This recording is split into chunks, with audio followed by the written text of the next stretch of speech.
L'univers intersidéral. Depuis des milliers d'années, l'homme cherche à percer les mystères de son immensité. Télescopes, navettes spatiales, sondes, l'homme a tout tenté. Pourtant, l'univers nous échappe toujours. Embarquez avec nous pour un voyage à travers l'inconnu, dans les profondeurs de l'infini, toujours plus haut, toujours plus loin, en quête de réponses. Partons à la découverte du cosmos.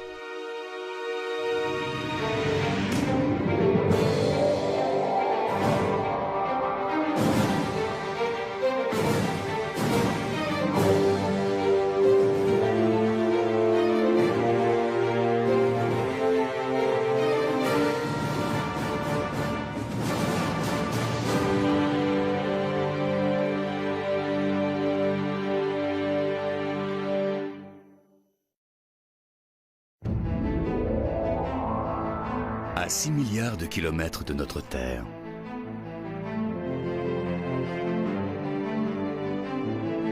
À 4 milliards 500 millions de kilomètres. Alors que nous traversons l'orbite de Pluton en route vers la Terre, une question demeure. Si les distances à l'intérieur même de notre système solaire sont aussi gigantesques, qu'en est-il de l'univers tout entier? Y a-t-il autre chose au-delà de ces limites? Voici Jupiter situé à plus de 800 millions de kilomètres de la Terre.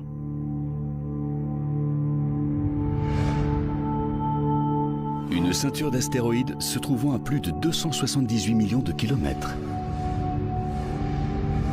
Mars, la planète la plus proche de nous. Comme ancrée dans nos âmes, cette soif d'exploration n'a jamais quitté l'homme, cette soif d'aller toujours plus loin, à la découverte des confins de la connaissance et de la compréhension humaine. En 1962, le célèbre discours du président américain Kennedy sur la quête de la Lune incarne parfaitement cette volonté farouche.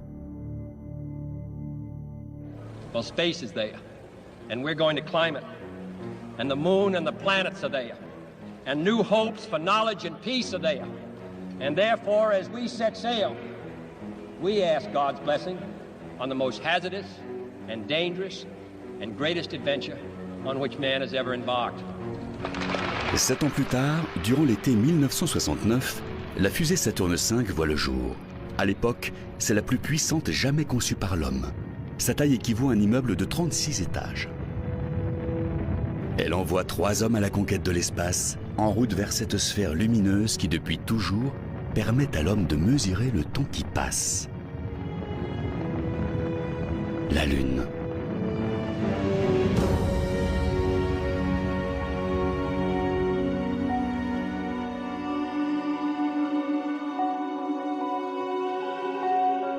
Il leur faudra 3 jours pour atteindre notre voisin le plus proche.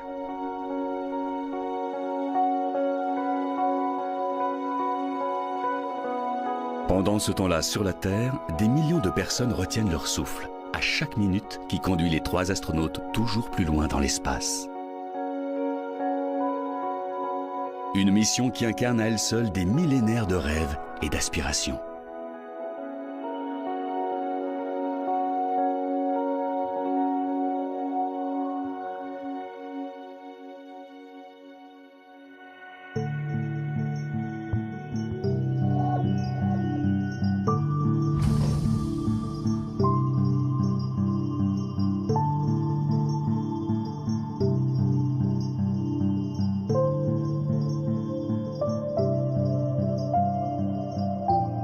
Puis vint ce moment de crainte et de joie mêlée, ce pas de géant pour l'humanité qui changea à jamais notre perception du possible, une source intarissable d'inspiration.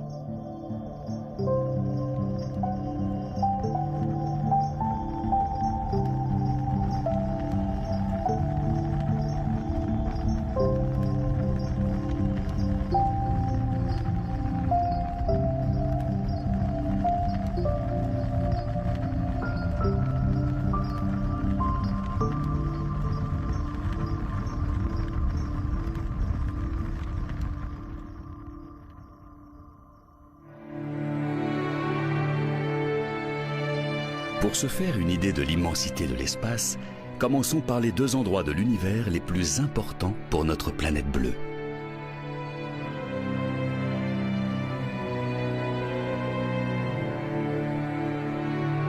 La Lune est le seul satellite naturel de la Terre, et il est de taille. Environ un quart du diamètre de la Terre, ce qui fait d'elle la 5e plus grande lune du système solaire. Elle est si grande et si proche de nous que son influence gravitationnelle est énorme. Elle agit sur les marées et stabilise la Terre. La Lune se trouve à environ 385 000 km de la Terre, mais à l'échelle de l'espace, elles sont comme l'une au-dessus de l'autre. Et si la Lune était une balle de tennis située juste avant la ligne des 3 points d'un terrain de basket,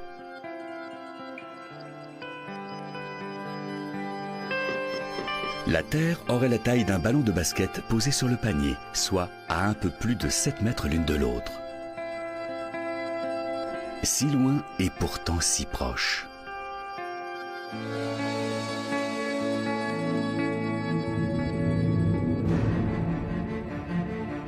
Sans la force gravitationnelle de la Lune, la Terre s'inclinerait naturellement et sortirait totalement de son axe au lieu d'osciller très modérément. En cas de trop forte inclinaison, la lumière du Soleil ne réchaufferait plus la Terre de la même manière, et cela entraînerait une autre répartition des couches de glace entre les deux pôles et sur le reste de la planète. Notre climat à l'équilibre si fragile en serait totalement bouleversé.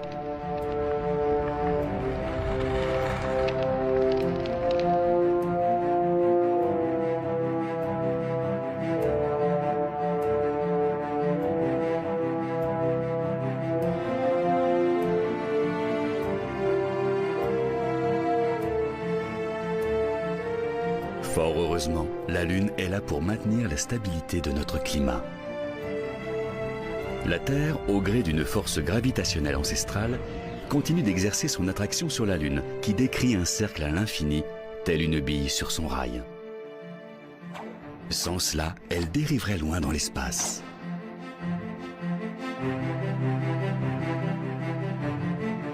Malgré les apparences, la Lune voyage autour de la Terre à plus de 3105 km/h, soit plus vite qu'une balle de pistolet propulsée à grande vitesse. Pourtant, lorsqu'on l'observe de la Terre, elle semble totalement immobile.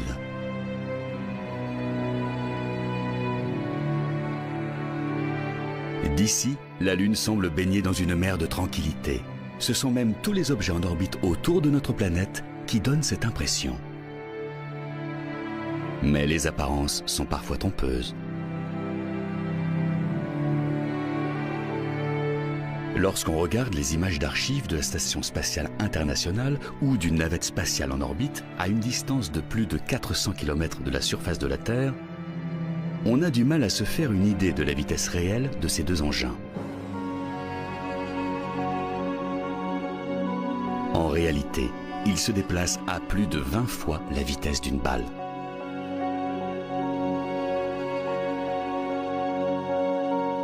Les spationautes à bord de la Station spatiale internationale peuvent admirer un lever de soleil toutes les 90 minutes.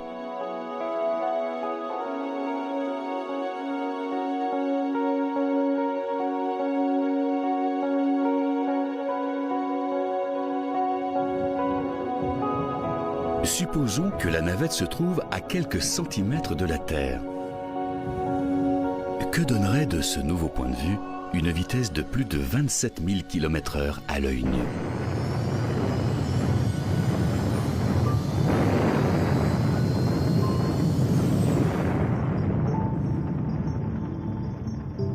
Impossible de la voir arriver.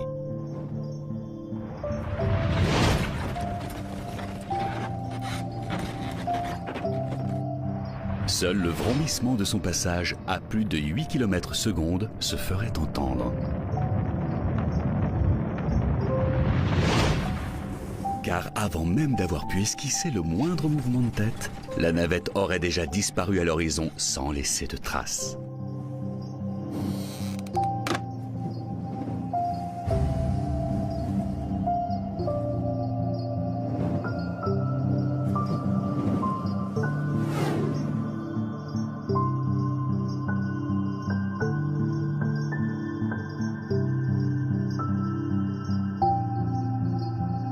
Désormais, on appréhende mieux les distances dans l'univers et on comprend mieux pourquoi il n'a fallu que 3 jours pour rendre visite à la planète la plus proche de notre Terre.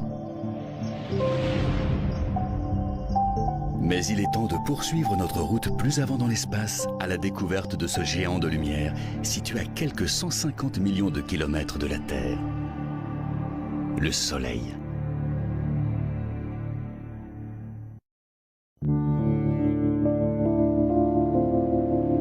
Voici la star de notre système solaire. Sans lui, la Terre et la Lune ne seraient qu'amas sombres et glaciales de rochers, dérivant inlassablement dans l'espace.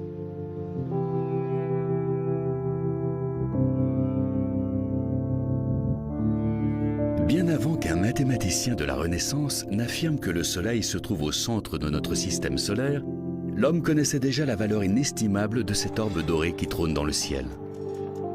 Nul besoin d'un horaire, un mécanisme inventé pour représenter le système moderne d'astronomie, pour comprendre que le Soleil nous apporte chaleur et lumière.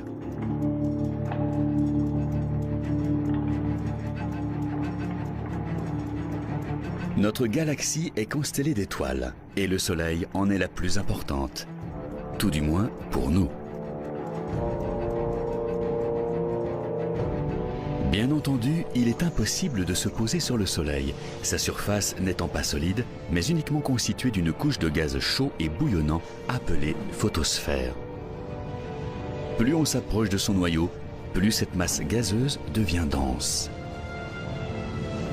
En s'enfonçant à plus de 160 000 km à l'intérieur du Soleil, on atteint la zone de radiation où l'énergie émise par le cœur est transférée vers la surface sous forme de radiation électromagnétique. Si l'on poursuit notre chemin toujours plus à l'intérieur, on arrive enfin à cette centrale thermonucléaire qui régit absolument tout, le noyau. Température 15 millions de degrés Celsius. Voici l'endroit d'où provient toute la lumière et toute la chaleur de la Terre.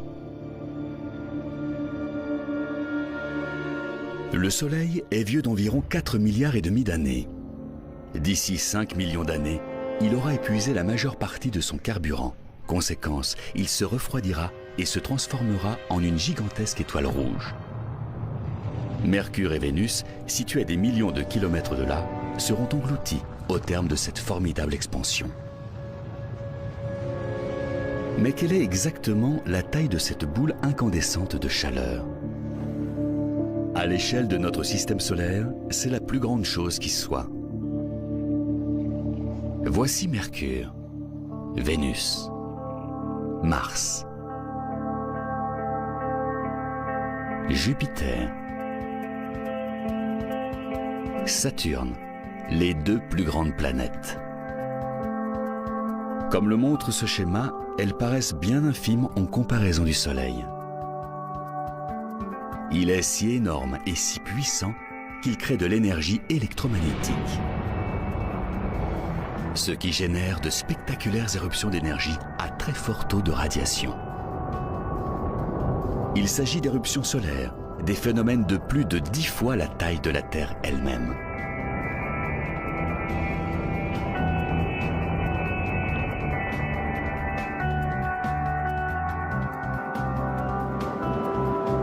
Si vous décidez de faire le tour de la Terre en avion, vous êtes sûr de vous embarquer pour un long voyage.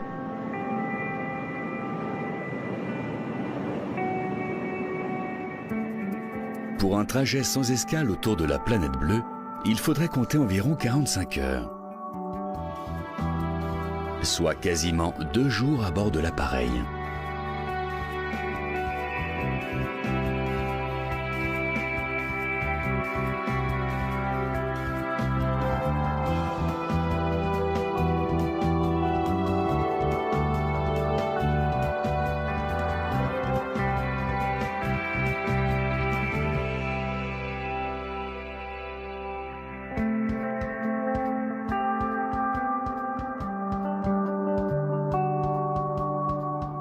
Mais avec une circonférence 109 fois supérieure à celle de la Terre, un voyage autour du Soleil durerait 200 jours.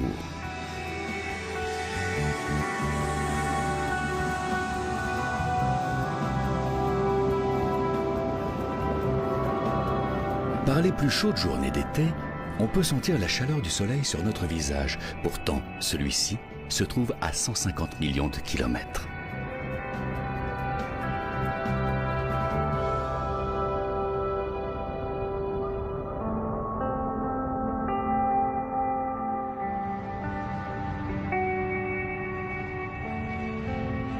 Fort heureusement, nous sommes à la distance parfaite des flammes de cette fournaise stellaire. Ni trop près, ni trop loin.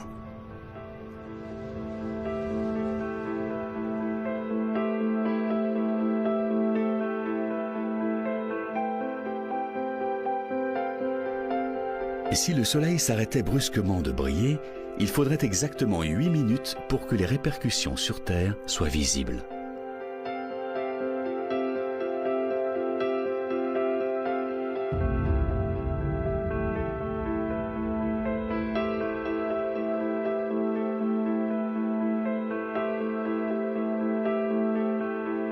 La masse colossale du Soleil exerce une telle force d'attraction gravitationnelle que les planètes sont obligées de tourner en orbite autour de lui.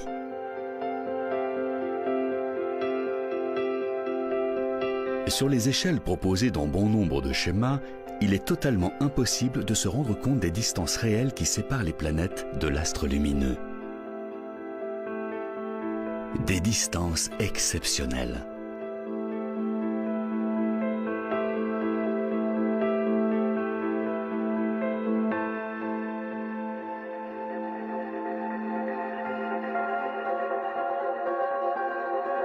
Imaginez que nous décidions d'entreprendre un petit tour des différentes planètes du système solaire à bord d'une fusée Apollo. En partant du Soleil, il faudrait à peu près 60 jours pour atteindre la planète la plus proche. Maintenant, installez-vous confortablement dans vos sièges, car ce n'est que le début du voyage. Prochaine étape, Vénus, 12 jours de plus. Et ce n'est qu'au bout de 5 mois de ce voyage interstellaire que nous atteindrions la Terre. Puis encore 3 mois supplémentaires pour découvrir la planète rouge, Mars. Mais il faudrait attendre 2 ans pour que Jupiter soit enfin visible.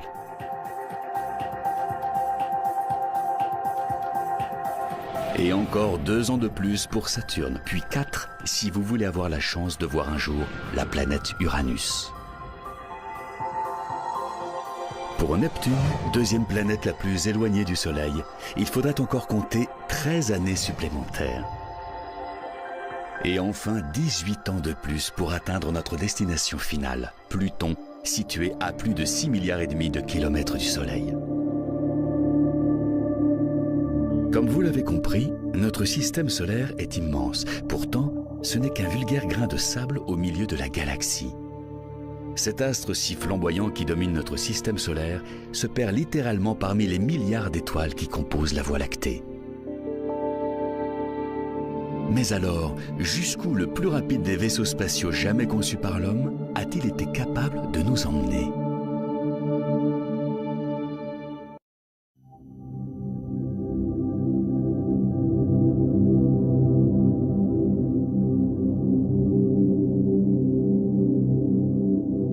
Après ce long périple qui nous a conduits du Soleil aux planètes les plus éloignées, on se fait une meilleure idée de la distance entre chaque corps céleste.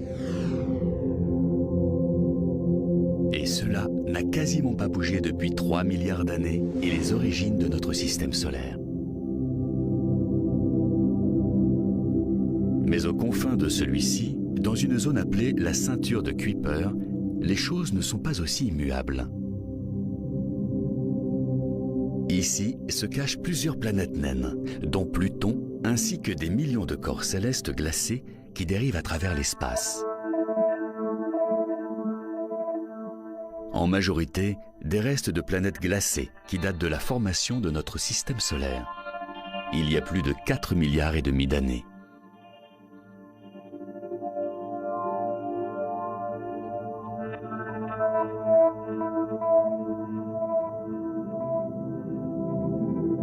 Ce sont des corps qui restent stationnaires, en orbite autour des planètes du système solaire.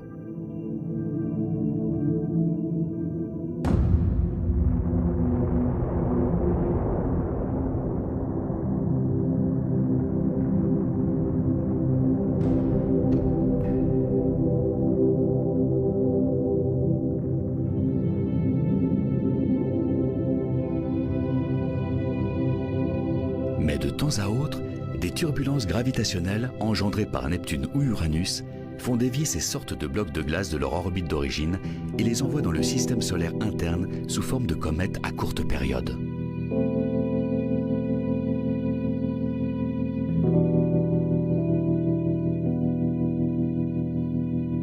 La plupart d'entre elles ne durent que quelques années, puis finissent par exploser à mesure qu'elles s'approchent de la chaleur du Soleil.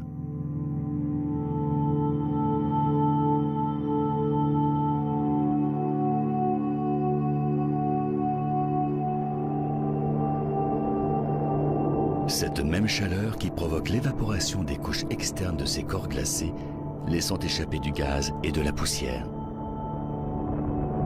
Les vents solaires transforment toutes ces particules en une longue queue qui pointe à l'opposé du Soleil.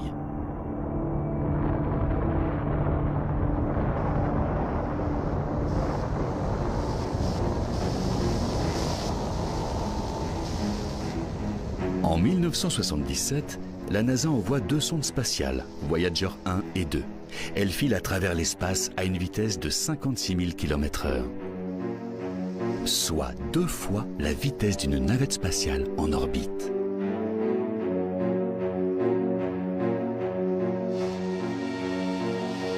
Après plusieurs décennies dans l'espace, les sondes Voyager finissent par franchir les limites de notre système solaire.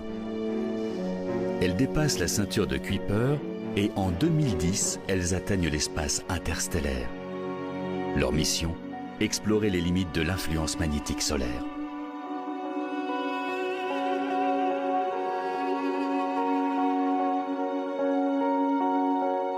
Au-delà de la ceinture de Kuiper, à la frontière du royaume du Soleil, s'étend un vaste ensemble sphérique appelé le nuage d'Oort. Sa limite externe se situe à 750 milliards de kilomètres du Soleil. Voici la structure glacée qui enveloppe notre système solaire, l'endroit même où les comètes aux orbites plus longues tirent leurs origines.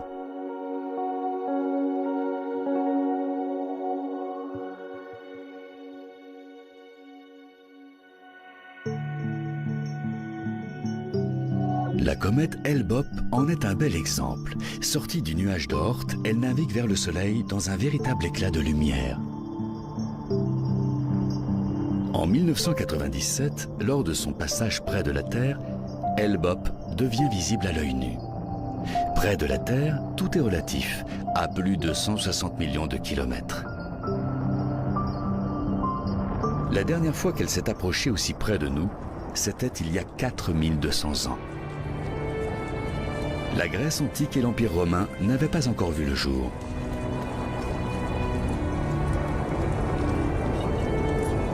Hale-Bopp a depuis repris son chemin vers le nuage d'Oort.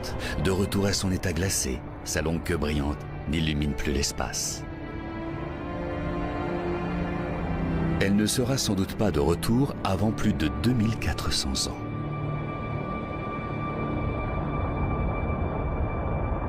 Combien de ces restes glacés de planètes, plus communément appelées comètes à longue période, flottent dans le nuage d'Oort? Pas moins d'1 milliard. Voyons les choses de la manière suivante. Il y a 3 250 000 cristaux dans un sac de sucre en poudre de 2,5 kg. Il faudrait 325 000 de ces mêmes sacs pour faire 1 billiard de cristaux de sucre.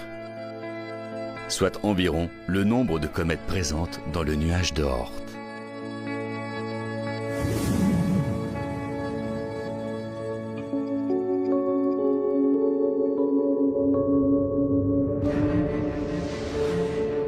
Le nuage d'Oort est si vaste qu'il s'étend sans doute jusqu'à 1/3 de la distance qui nous sépare de Proxima du Centaure, l'étoile la plus proche de nous après le Soleil. Néanmoins, notre voisin stellaire se trouve quand même à plus de 4,3 années-lumière de la Terre.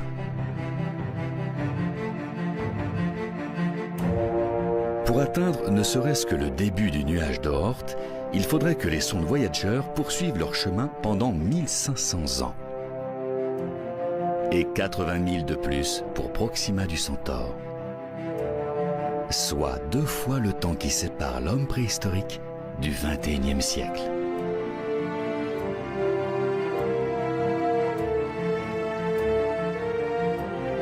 Pour atteindre le groupement d'étoiles ou astérisme le plus proche de la Terre, qui se trouve à 4,3 années-lumière de la Terre, il faudrait parcourir une distance de plus de 40 milliards de kilomètres. Pour une telle entreprise, seul un vaisseau spatial capable de transporter plusieurs générations d'explorateurs parviendrait au bout du voyage. Un vaisseau de la taille d'une ville.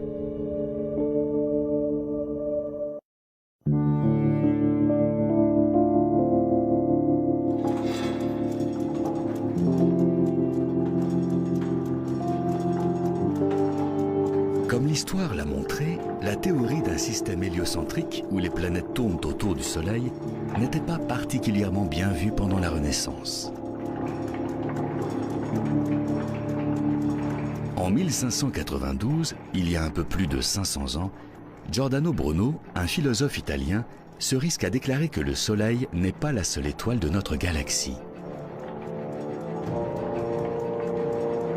Un terrible blasphème aux yeux du Vatican.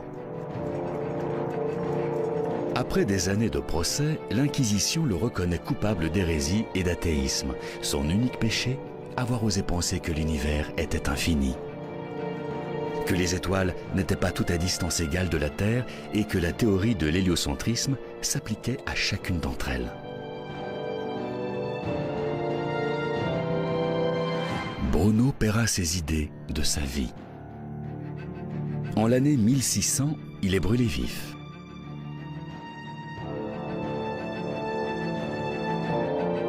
Pour avoir une idée précise des distances qui nous séparent des étoiles et des galaxies, l'homme a dû faire appel à une unité de mesure un peu différente. Une unité de mesure basée sur la vitesse de la lumière. La lumière voyage à une vitesse approximative de 300 millions de mètres par seconde.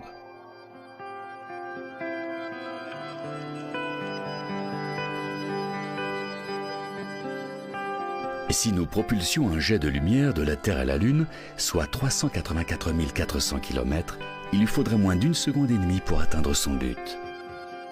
Un simple battement de paupières.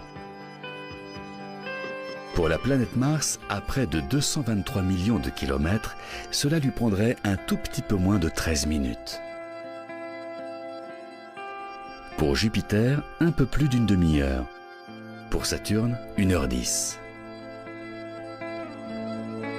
Et pour parvenir au monde gelé de Pluton, il lui faudrait près de 5h30, même à une telle vitesse.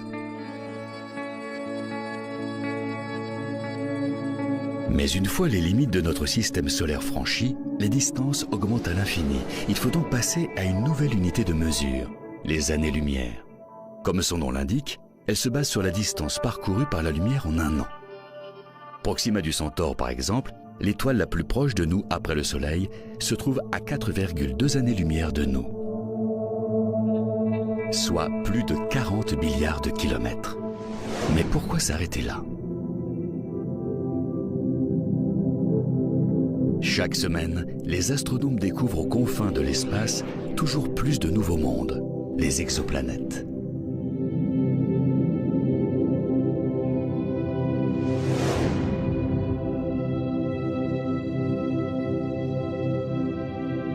À 20 années-lumière de la Terre, dans la constellation de la Balance, se trouve une petite étoile ou naine rouge du nom de Gliese 581.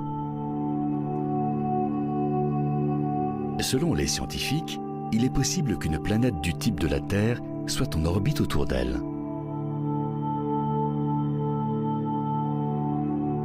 Et si son atmosphère le permet, l'homme pourrait parfaitement y vivre.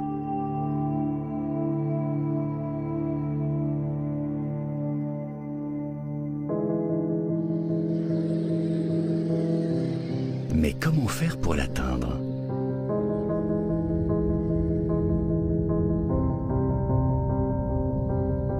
Il faudrait fabriquer un vaisseau capable de naviguer dans l'espace à 10% de la vitesse de la lumière. Mais même à cette vitesse, le voyage à la conquête des exoplanètes les plus proches prendrait des années. Un vaisseau long de plusieurs kilomètres, de la taille d'une petite ville. Un vaisseau totalement autonome. est capable de parcourir des distances sur plusieurs générations d'êtres humains. Un vaisseau qui pourrait héberger des milliers de membres d'équipage, leurs enfants, petits-enfants et arrière-petits-enfants, pour un voyage de plus de 200 ans.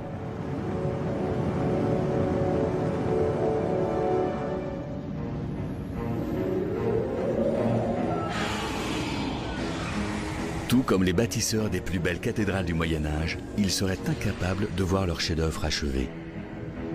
Leurs arrière-petits-enfants passeraient eux aussi leur vie entière à bord du vaisseau.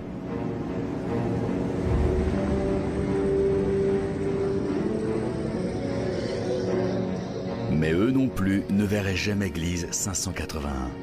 Pire encore, ils n'auraient fait que la moitié du chemin. Un voyage pourtant bien dérisoire si l'on en croit l'immensité de l'espace.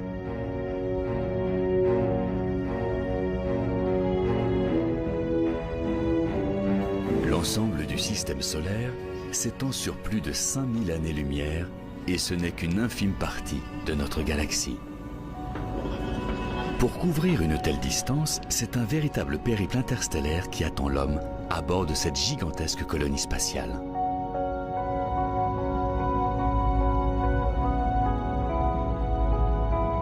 Un voyage sans retour pour nos nobles explorateurs, mais un voyage pour l'avenir de l'humanité, porteur des générations de demain.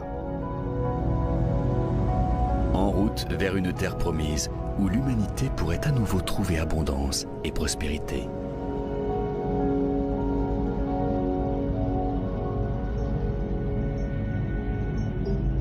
Un voyage à la conquête de l'espace infini, à des vitesses difficilement imaginables pour le commun des mortels. Sa destination finale? Un monde étrange et imaginaire dont l'homme a longtemps rêvé.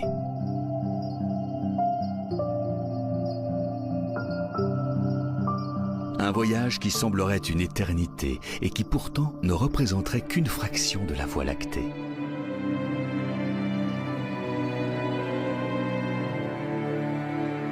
Pour avoir une chance de briser les frontières de notre galaxie et se perdre toujours un peu plus dans les profondeurs de l'espace, nous serions obligés de propulser le vaisseau à des vitesses inouïes.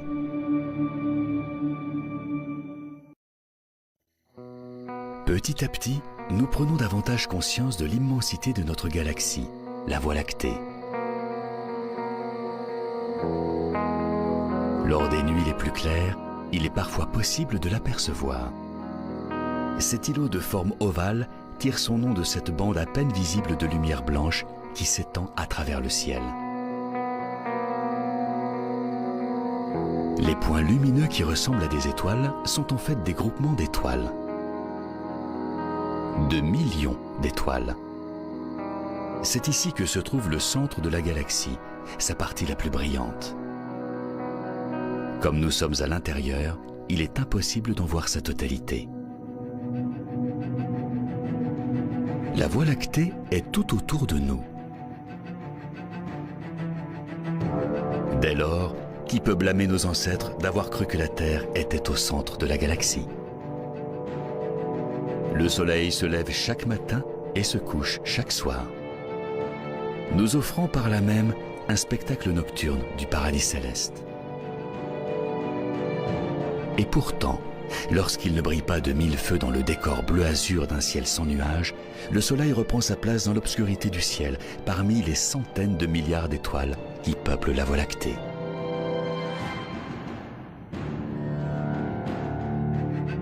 Les étoiles que l'on observe au loin sont à des milliards d'années-lumière. Une notion de lointain toute relative. Car de l'autre côté de la galaxie, c'est notre Soleil qui apparaît comme une étoile au lointain. Pour avoir ne serait-ce qu'une chance de percevoir la Voie lactée de la sorte, il faudrait être à des millions d'années-lumière. Le nombre d'étoiles, de groupements d'étoiles, les constellations, l'univers lui-même dépassent tout simplement l'entendement. Comment faire pour replacer la Terre, le Soleil ou même le système solaire dans ce gigantesque tableau? C'est tout bonnement impossible. La Voie lactée est épaisse d'1 millier d'années-lumière, son diamètre de plus de 100 000. Alors, comment se faire une idée plus terrestre d'un tel espace? Il suffit de faire la conversion.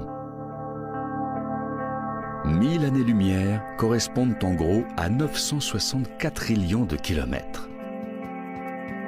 Est-ce plus clair pour autant? Envisageons cela d'une autre manière. Imaginons que vous ayez devant vous un crayon et une longue bande de papier, et que vous ayez le temps d'y inscrire 964 trillions de caractères. Par exemple, les 11 symboles des planètes de notre système solaire s'enchiront.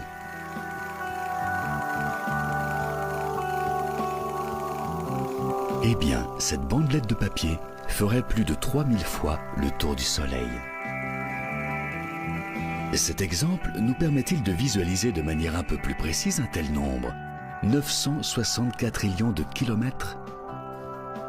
L'immensité de la Voie lactée? Rien n'est moins sûr.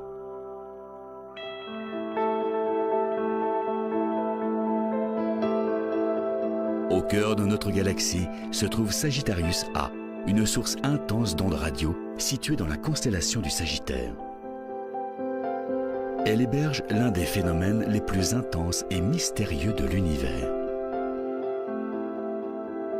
Un trou noir supermassif, un phénomène d'une rare violence. Ici, la gravité est si forte que même la lumière ne peut y échapper. Les trous noirs présents dans les galaxies spirales, comme la Voie lactée, sont totalement invisibles. Mais les scientifiques sont capables de les déceler en observant le comportement des étoiles environnantes, invariablement attirées par ces derniers. Juste avant de se faire engloutir, elles émettent d'énormes quantités de radiation.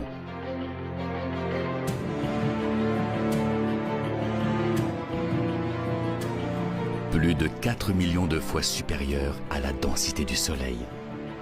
Le trou noir de Sagittarius A fait disparaître sans laisser de traces des amas d'étoiles entiers. Ici, le temps et l'espace tels que nous les connaissons cessent d'exister.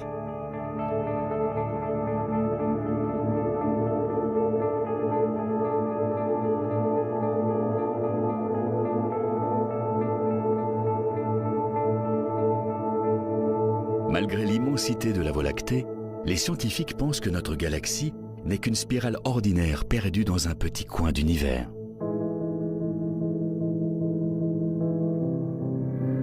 Supposons que notre vaisseau spatial intergénérationnel puisse embrasser un jour la vitesse de la lumière. Il faudrait tout de même 2 500 000 années terrestres pour atteindre Andromède, la galaxie la plus proche de nous.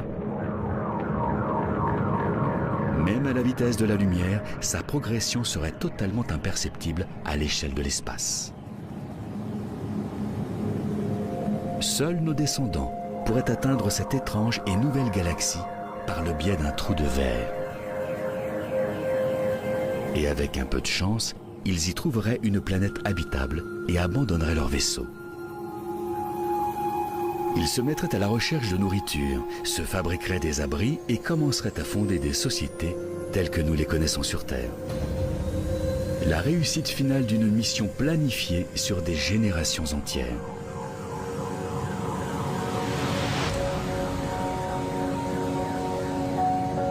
Imaginez-vous débarquer dans ce nouveau monde, une planète aux conditions similaires à celles de la Terre, mais qui abrite peut-être des formes de vie inconnues. Une planète où l'évolution aurait pris un chemin différent. Pour l'instant, ce n'est bien sûr qu'un rêve, mais il n'y a pas si longtemps, c'est aussi ce qu'on disait de la Lune.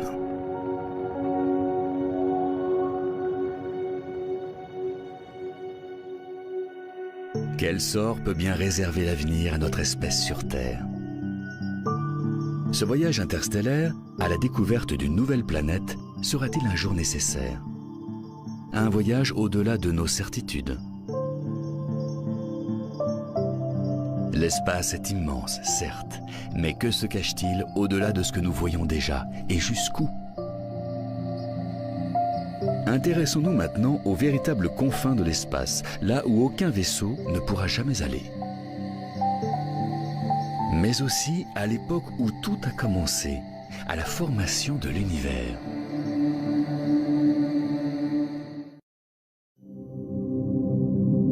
En 1923, un jeune astronome du nom d'Edwin Hubble travaille à l'observatoire de Mount Wilson, en Californie.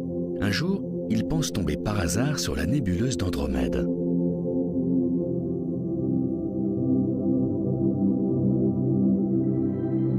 Il prend alors une série de clichés en noir et blanc qui vont très vite entrer dans l'histoire.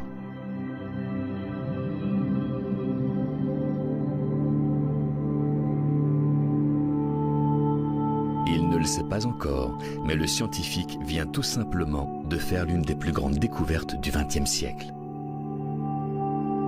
Andromède n'est pas un groupement d'étoiles à l'intérieur de la Voie lactée. Edwin Hubble vient de mettre au jour une nouvelle galaxie.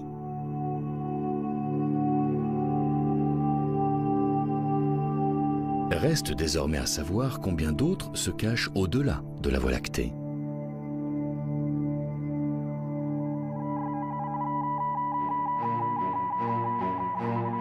En 1990, la NASA procède au lancement d'un télescope orbital ultra puissant, baptisé en l'honneur d'Edwin Hubble. Son objectif, observer l'espace dans ses plus lointains recoins.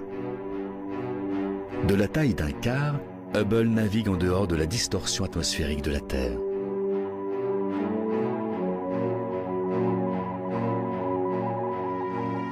En un peu plus de 20 ans d'existence, il a déjà relevé et transmis les images plus étonnantes et instructives qu'il nous ait été donné de voir. La nébuleuse de la Lyre dans la constellation du même nom. Les gigantesques amas d'étoiles entourées de gaz rayonnants. Les restes de l'explosion d'une grosse étoile. La galaxie du tourbillon.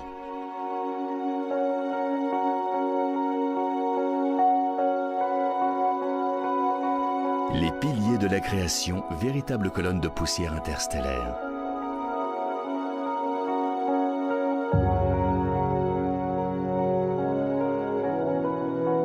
Des astérismes présents dans les galaxies naines les plus proches comme les plus lointaines.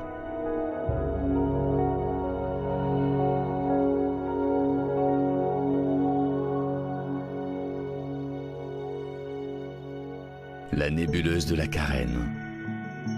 Grande de 3 années-lumière.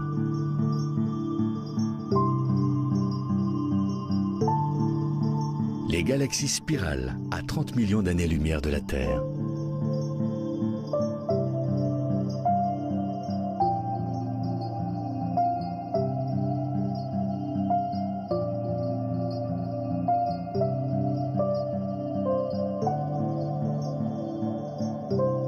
Des images plus extraordinaires les unes que les autres.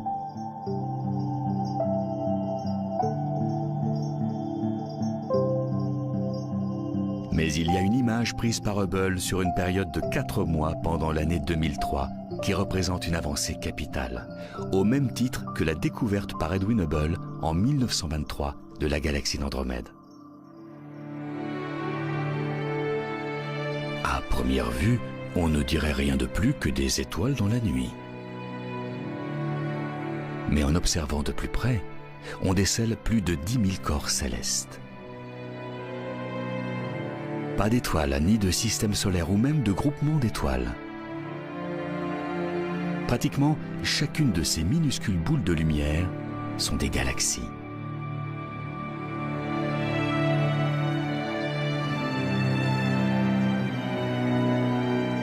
Les astronomes ont baptisé cette image Ultra Deep Field, le champ ultra profond.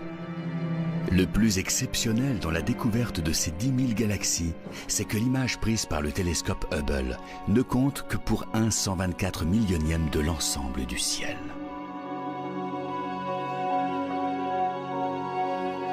Pour capturer une telle image, les astronomes ont pointé le télescope vers le sud et une infime parcelle de ciel, totalement noire et apparemment vierge.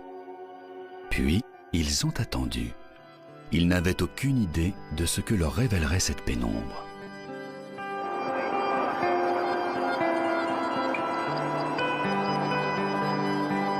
Pour se faire une meilleure idée du point de vue d'Hubble, imaginez que vous êtes un spationaute flottant dans l'espace et que vous teniez un crayon à bout de bras. Caché par la gomme, un minuscule bout d'espace. Derrière lui se trouvent ces 10 000 galaxies. Et ce n'est pas tout. Toujours sur ce cliché, les astronomes vont déceler 5000 galaxies supplémentaires dans le flou de l'image. Parmi elles, certaines des plus anciennes. L'univers à l'état de nouveau-né. La lumière de ces galaxies nous propulse à plus de 13 milliards d'années-lumière en arrière, soit quasiment à l'époque du Big Bang.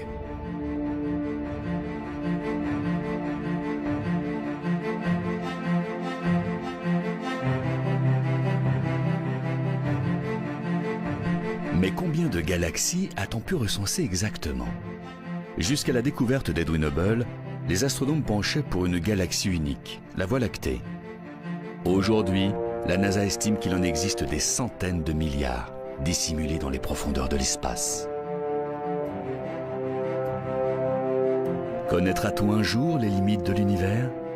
Et si oui, que se cache-t-il au-delà de celui-ci?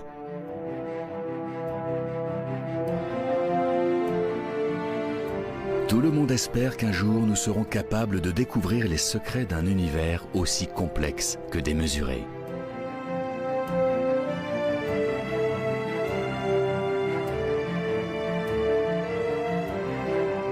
Sa taille dépasse sans doute notre imagination.